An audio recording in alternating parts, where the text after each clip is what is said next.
Halo sore, apa kabar teman-teman? Mudah-mudahan selalu dalam keadaan sehat ya. Sore ini saya akan sedikit diskusi terkait dengan kualitas air, air baku ya. Jadi air baku yang akan kita proses menjadi air minum, baik itu air mineral maupun air RO ya. Yaitu apa? Kesadahan air. Mungkin teman-teman sering dengar ya kesadahan air ya. Ini kita diskusi di sini. Harapannya di forum ini nanti banyak komentar sehingga kita bisa lebih banyak bertukar pengalaman terkait dengan kualitas air ya. Sepengetahuan saya yang namanya kesadahan air itu orang biasa bilang apa ya? Airnya itu licin. Ya, ada yang bilang air sadah. Nah, ciri-cirinya seperti apa? Air sadah itu, air yang punya kesadahan tinggi itu, ciri yang paling mudah dipahami ketika kita menggunakan air itu untuk mandi atau untuk cuci tangan atau untuk mencuci baju ya, baju. Ya. Jadi air sadah, air yang punya kesadahan tinggi itu kalau dipakai untuk mencuci ya, dengan sabun atau untuk mandi itu sabunnya itu tidak cepat berbusa atau kalaupun berbusa itu sedikit sekali ya, itu tanda-tanda air yang sadah.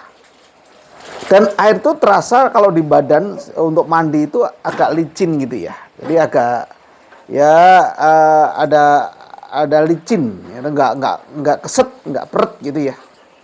Itu tandanya bahwa air yang kita pakai itu air yang mempunyai kesadahan tinggi. Nah, air baku semacam itu, ini sebetulnya musuh utama kita sebagai pelaku depot. Ya, air yang punya kesadahan tinggi itu musuh utama pelaku depot dan industri air minum pada umumnya. Dimana air yang sudah sadah dari sumbernya itu sudah sadah ya, bisa dari air tanah mau atau dari mana saja ya, karena biasanya kesadahan air itu tergantung dari daerah ya. Nah, air minum yang nantinya akan kita konsumsi yang dihasilkan dari air sadah ini perlu treatment yang berlebih dibanding dengan air yang punya kesadahan rendah. Ya, jadi air yang sadah itu biasanya magnesium dan kalsiumnya itu tinggi. Ya, magnesium dan kalsiumnya itu tinggi. Nah, ciri-ciri kalau air sadah kita pergunakan tanpa treatment, ya, tanpa ada softener, tanpa ada treatment yang untuk menurunkan kesadahan, itu ciri-cirinya itu akan kelihatan misalnya di keran air kita, ya, terus kemudian di shower, di kepala shower itu ya, itu akan timbul banyak kerak, ya, akan timbul banyak kerak. Itu tanda bahwa air kita itu mempunyai kesadarannya tinggi. Ya. Nah, bagaimana caranya kalau kita punya sumber air yang kesadarannya tinggi sementara kita harus memproses menjadi air minum atau menjadikan air itu sebagai air untuk kebutuhan sehari-hari, misalnya untuk mandi, cuci dan sebagainya. Ya. Yang harus kita lakukan adalah kita pasangkan yang namanya softener. Ya. Kita pasang yang namanya softener.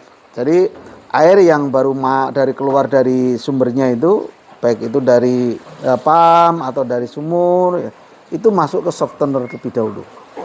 Nah, biasanya softener itu terdiri dari kation. Ya, resin kation. Ya. Yang resin kation itu dia nanti akan mengikat akan mengurai ion, ya sehingga magnesium dan kalsiumnya itu akan lebih turun gitu ya. Ya tentu saja kationnya sendiri juga nanti akan lama-lama akan jenuh. Ya kalau jenuh kita bisa regen atau regenerasi lagi menggunakan NaCl ya atau garam. Itu kation. Nah, jadi air yang masuk ke kation itu resin kation, terus kemudian keluar. Biasanya menggunakan tabung FRP ya, yang paling umum dipakai itu tabung FRP, tapi isinya adalah kation. Ya. Bahkan ada yang menambahkan nggak hanya kation, tapi juga ada kation dan anion. Nah, tapi kalau kesadahan biasanya cukup dengan kation. Ya. Nah, air yang sudah lewat resin, ya, itu tentu saja kesadahannya akan turun, ya. Ciri-cirinya ya sebaliknya seperti yang tadi saya sampaikan. Jadi airnya tidak licin. Kalau dipakai untuk cuci tangan dengan sabun itu cepat berbusa, ya. Untuk mencuci baju pun juga cepat bersih, ya.